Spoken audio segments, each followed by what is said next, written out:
We encourage you as a pastor, when you're in an uncertain situation, go back and revisit all the things that God already did for you in previous seasons of your life.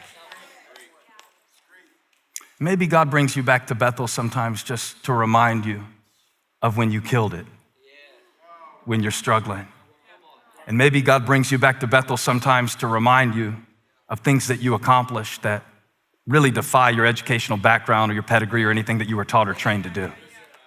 Maybe God brings you back to Bethel sometimes to remember all the ways that you even surprised yourself. Wow, I didn't even know that I could do that. But see, the more I meditated on it, I realized that wasn't really what Bethel meant to Jacob.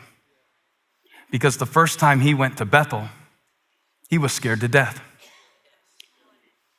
So now Jacob is in a place in his life where he's never been more uncertain. And God leads him back to a place where he had never been more uncertain.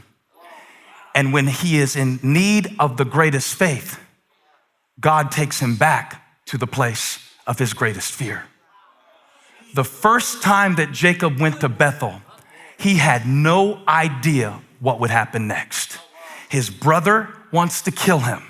His uncle is someone that he has never been exposed to, he's only heard about. Jacob is 77 years old the first time that he goes to Padan Aram and stops through a place called Bethel. Bethel was not a place where Jacob shouted and danced. Jacob was not in Bethel feeling goosebumps. Jacob was not in Bethel singing praise songs. Jacob was in Bethel wondering, will I make it? And so now God says, in the season of your life, and I'm preaching to somebody where you have no idea how you have enough to defend yourself from the attack that's happening, because you've got a lot on you right now. You've got a lot on you. Some of it is your fault. Some of it is decisions that others have made. And none of it is anything that you have ever experienced, because you are the oldest that you've ever been. And you have never progressed through this season of your life, this stage of your development. You have never been through this emotional place before. So now what does God do? He doesn't call you back to the place where you felt the greatest faith. He calls you back to the place where you felt the greatest fear, but you made it anyway. To remind you what it really felt like when God revealed himself to you. Because we whitewash our understanding of what it means to remember what God did. I wonder, do you remember how it really felt at certain stages in your life? Like, close your eyes. Let's go to Bethel, because we can't go to a place. We're not going to load up the church vans or anything like that. There's too many of y'all and you're too spread out. So close your eyes. We got to go to Bethel, but we got to go in our imagination. Remember the time, anytime you want. I got enough to choose from. I've got an entire cafeteria of times to choose from when you thought you wouldn't make it. I'm not going to make it another day. There's no way forward for this. Okay, remember, I'm not going to make it. I'm not going to make it. I'm not going to make it. Like, to me, I'm not going to make it up to the pulpit. I have nothing left to say. I'm not going to make it through this, what I feel right now. I think I'm losing. Okay, all right, you got it? You got it? And I know that for some of us, it's a hard place to visit, but I want you to go there for just a moment. I'm not going to make it. That's how Jacob felt the first time in Bethel. And he saw a vision while he was asleep, and he saw a ladder resting on the earth and reaching to the heaven, and the angels of God ascending and descending. 20 years later, God calls him back to that same place called Bethel, where he thought he wouldn't make it. And you thought you wouldn't make it. On the inside, everything was telling you, you're not going to make it. You're not going to make it. Open your eyes. You did. No. You did. And Jacob is now instructed to build an altar in the place of his greatest fear. And that's where God calls you to build an altar and to believe him to believe him in Bethel.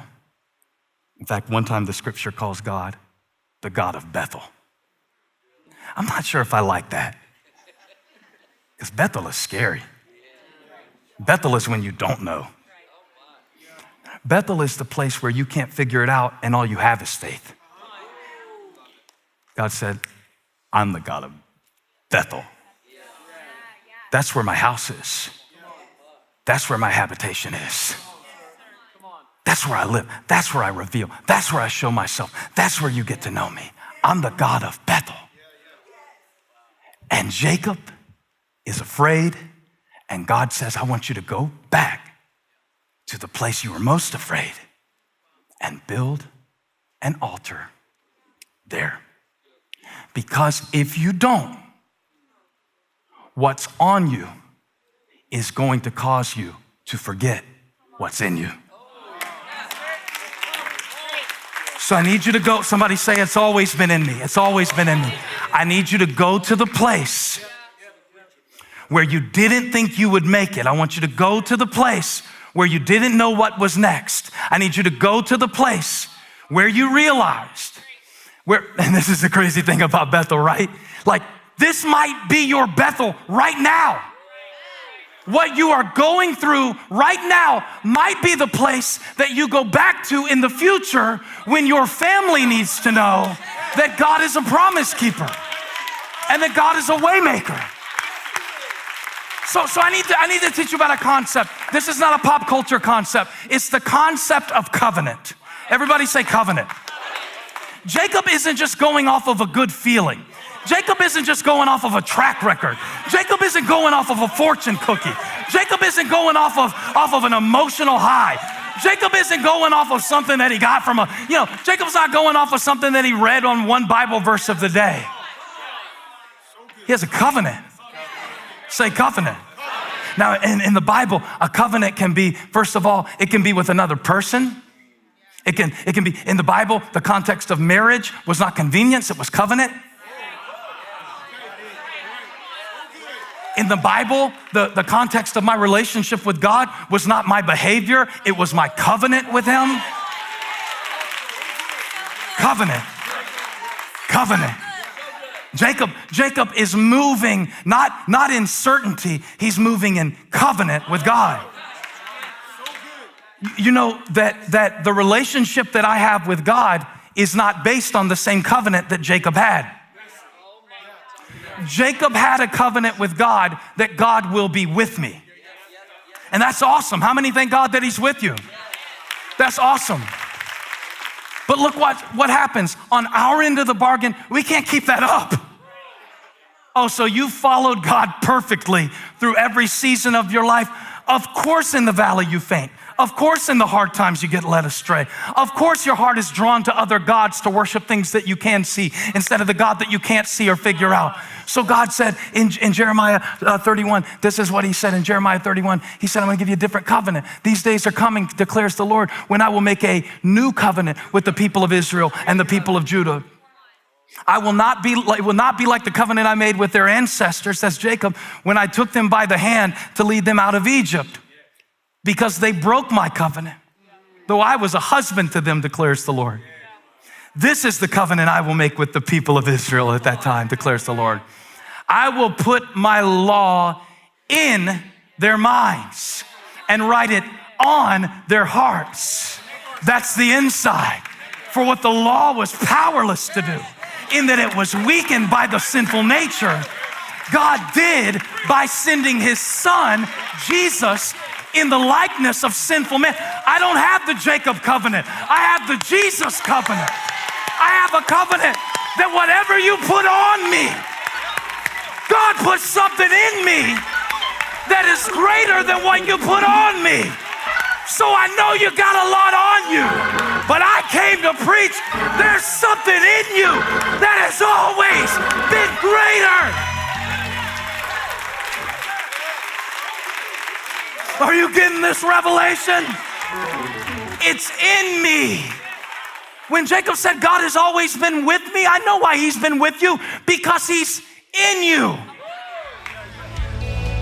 Hey, thank you for watching. Make sure you subscribe to this channel so you don't miss a single video or live stream, and share this video with a friend. And don't forget, you can join me live every Sunday. Thanks again for watching.